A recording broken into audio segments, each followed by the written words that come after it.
Do you have questions? Yes, thank you, Mr. Speaker. This is the first we had an opportunity to see the bill draft itself, so thank you for your testimony. But you didn't speak a lot to the specifics that are in the bill, so I have some questions about some specifics that are in the bill. I guess really the thing that jumps out to me the most dramatically is in line 389. It specifically adds language that does not require schools or school districts to use any part of this, all or part of the standards, the new Ohio standards that would be developed under the bill. And yet, there are a lot of high stakes measures that have been attached to proficiency tests and assessments in Ohio's system of grading schools, and both of you, I think, have been supportive of a bunch of those different accountability measures for schools. So it specifically references not withholding money from school districts if they don't participate in the assessments, and if they don't have to participate in the assessments. How do you envision essentially a voluntary set of standards meshing up with all the high-stakes provisions that you have supported previously for teachers in schools? I can go ahead and answer. Do you want to? Go ahead. Okay. Yeah. Part of the language states here, and this is a desire to, as much as possible, provide them the flexibility they want in terms of their curriculum and things. The tests that we will offer will be aligned to the standards, and while there will be some latitude and flexibility on curriculum in terms of choosing textbooks and things of that nature, that will be important for them to understand the standards in terms of the tests that will be administered in terms of those standards and that are aligned to the standards. The chief difference would be that these standards would be designed and developed by Ohio, and then the testing folks will be employed at our behest to ensure that the assessments are concurrent or consistent with that. In terms of the high stakes aspect of that, I think a lot of the stuff that we're looking at, and while I think most all of us want to see accountability, I think we're willing to, as a part of this process, to look and consider that and hear testimony on those issues as well if you have concerns about those. But I think most definitely, most everybody here wants accountability in the process. The question is, how best do we accomplish this goal of having a semblance of local control, but also having standards that are intelligible, controlled by Ohio, and assessments that go along with those. And there will be, those assessments will be required in terms of school districts, but there also is some latitude. One of the things in this language that we're talking about is for some of the other schools too, that they have the opportunity to look at other norm assessments as an alternative as well. So I think I answered. And my comment would be, first, I support the third grade reading guarantee. I support grading of schools. I think there's some applications of those which are extraordinarily unfair.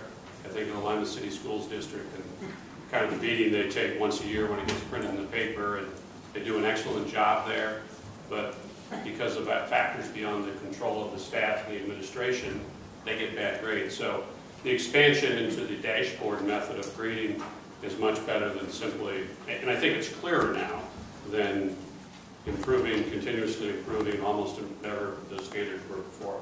So I think those need to be in place. My understanding of what this language is, it's really no different than what is suggested by the folks who would like to stay with the national consortium standards, the Common Core standards, which is, hey state, the states don't have to do it, and the state says, hey, locals, you can do whatever you want, but these are the tests that you're going to have to pass and that you're going to be graded on. And essentially a provision like this allows flexibility. They can say, hey, we don't have this document that says you have to do each one of these things, but that's very important.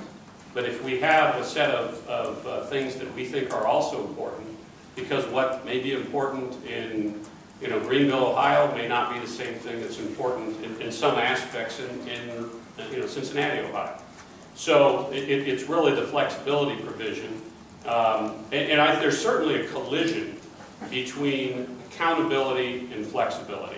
Somewhere along the line, you can say, you can look at your kid and say, I don't mean to say school districts, but I look at my kids and say, yeah, I trust you, as long as you do everything I say. you know, and if you don't get in trouble, things are fine. And so I think when you're talking about school districts, flexibility and accountability are sort of this two-headed person that both need to be taken into account. And, you know, as to examining this document, you know, we are going to have 3 hearings this week, probably a couple of hearings next week, and then another hearing the week after that. So there'll be plenty of time for suggested amendments and other questions. May I follow? Representative Phillips? Thank you, Mr. Speaker. Thank you. I still feel like there's some lack of clarity with respect to the difference between standards and curriculum. I appreciate the need for local control with respect to curriculum. However, I think that the general idea of standards is to say we expect achievement at least at this level. So it sounds like a discussion we need to continue having. But on the flip side of what you both just responded to, in line 306, where it spells out the reading, the English language arts standards, it specifically states 80% of the literature shall be American and British authors published prior to 1970. That doesn't sound very flexible to me, and that sounds like it's beginning to dictate curriculum to local school districts. So I hear you saying one thing about flexibility, and yet putting in some very specific restrictions with respect to what you think all schools should say their kids should be reading with that cutoff date of 1970. I'm really curious about where that's coming from and how you deal with that conflict. Speaker Batchel and Representative Phillips, in looking over the bill, and that is actually a drafting error that we had that we need to correct. It's supposed to be literary text. It's not supposed to be specifically limited to British and American. But the goal is to have literary text in the process of these standards because that was what had been proven effective in terms of the standards that Massachusetts had before. So it's influenced by that. The British and American component, that was something that that we had actually identified as well, so that's a good catch, but we had that as well, something that it should say literary text rather than British and American authors. This is a lot of this language is provided in concert with the Massachusetts standards. That British and American one was should have read literary text. Mr. Speaker, I also address them. Yes. Thank you. Gentleman from Allen County. Thank you. Representative Phillips, here's the other issue which we're sort of struggling with. You know, some folks have said to me, well, next week when my child goes to school, the teacher won't know what to teach. Well, if this bill is passed and signed into law, it won't be effective till into the springtime 2015. So nothing is going to change for this school year. And we sat back and said, like other states that have severed the cord with the national consortium, well, what then? We have to answer that question. Can we draft our own standards for the school year 2015? Well, probably not, because of the complexity of that. And there's a number of ways to do that. In Oklahoma, when they did that, they simply went back to the previous standards.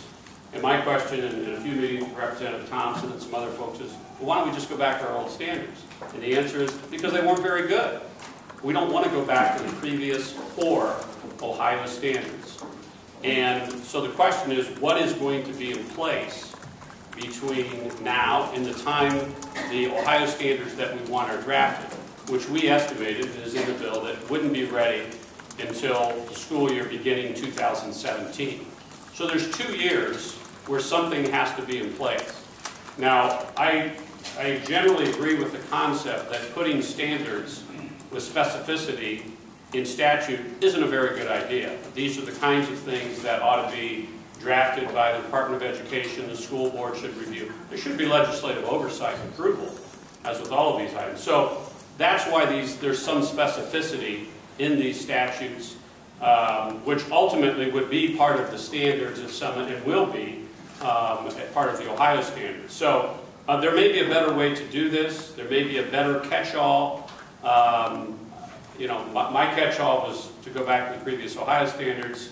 That was pretty roundly rejected by everybody involved in this, and so this is sort of the patch that's been put on this for the interim period. Representative Phillips. Thanks, Mr. Speaker. And there was just one other thing that Representative Thompson, you mentioned that I wanted to check in for a little more specific. you talked about the Common Core state standards being developmentally inappropriate. And I have a copy of the Common Core state standards here. One of the things that I looked at when you said that, I started flipping through to try to get a sense of what the standards are. And, you know, for example, the foundational skills with reading for kindergartners includes demonstrate understanding of the organization and basic features of print.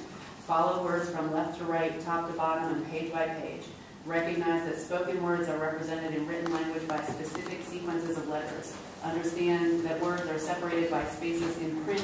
Recognize and name all upper and lowercase letters of the alphabet. I don't see anything developmentally inappropriate with developing that foundational concept of how reading works for kindergartners. So could you point to something specific in the Common Core state standards that you think is developmentally inappropriate? Mr. Speaker, Representative Phillips, will be presenting multiple examples of that in testimony. The concern is where knowledge is being required and where some of the discussion aspects, I don't want to misspeak here because there are people who are experts in child psychology that you and I are not, and they can better articulate. It's not a particular line that was said, it's how these things are developed and implemented in the classroom and how the discussion supposedly takes place. We hear a 5-year-old who says, I'm ready to take a nap, and you say, discuss what the concept of a nap is. And, you know, I don't want to be in any way flippant about that, but there are concerns that are real and legitimate about when things are being directed to take place in the classroom that I think a lot will be enlightening for this committee to hear about. And it will be presented to you by someone who is an expert in the field, and we can, again, discuss those standards. Usually when I say that I have a problem with Common Core standards, they say, which exact standard do you think is a problem? Well, I've never presented myself as the standards expert, but I know people who have been in this business for many, many years, and then can present with you specificity about what you're asking about. I don't want to portray myself as a child psychologist, but we will have a child psychologist here, and I'm sure she would welcome your questions, as she points out in specificity, not merely standards, but also how they're being implemented in the classroom and why they should be a concern. And I think a lot of it has to do with speeding up things early on and then slowing them down later, and how much that is going to require of the children. Much the same way that you might say concerned about the 3rd grade reading guarantee. Other things that are happening in the classroom as part of the Common Core initiative that I think would be of concern, and that's what we're going to present in testimony. Leader? Thank you, Mr. Speaker.